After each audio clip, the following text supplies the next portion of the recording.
Updated রাখতে পারবো না। আজকে আমি জিজ্ঞেস করলাম আপডেটেড রাখবেন না মানেটা কি? স্যালারি থাকবে না? বলছেন না, স্কুলে যেতে পারবো না, স্যালারি থাকবে না, মামার বাড়ির আবদার। এসএসসি অফিসে হুমকি দিচ্ছি, যদি একজনও যোগ্যের চাকরি করা হয় আমরা রাজপথ অচল করবো, গোটা রাজ্য অচল করবো। আমাদের চাকরি গেছে রাজ্য সরকারের দুর্নীতির জন্য, আমাদের চাকরি গেছে এসএসসি দুর্নীতির জন্য, আমাদের চাকরি গেছে পর্ষদের দুর্নীতির জন্য। তাদের কি হবে?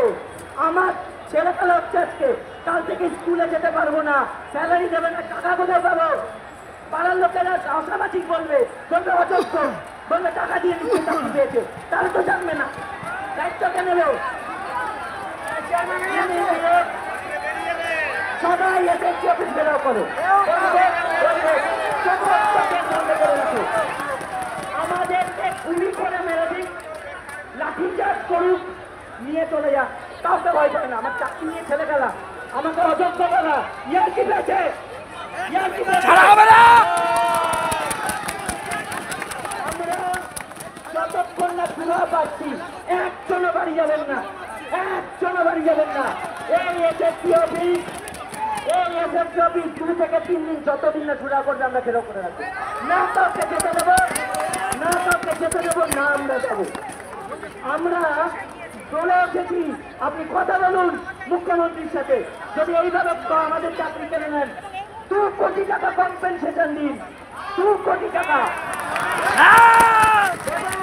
শুধু তাই নয়, সাংবাদিক বৈঠক করে মুখ্যমন্ত্রী, শিক্ষামন্ত্রী, চালেটা মুন্ডা যত আছে সব বসে ওপেন মিটিং এ বলুন তো আমাদের ওদেরকে বলি হতে হলো, তাই 2 কোটি টাকা দিচ্ছি।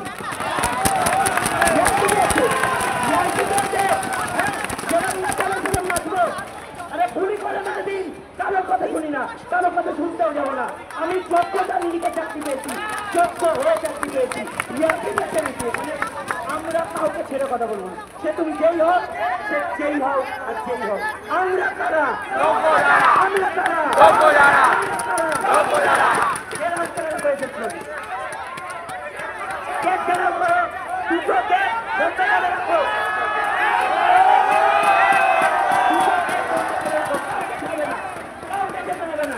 এখানে গুলি করে মেরে দিক, লাঠিচার্জ করুক, যা করে দিক, আমরা বলবো না। যোগ্যতা আমি লিখে চাকরি পেয়েছি, কারোর দোষে আমি দোষী হতে চাই না।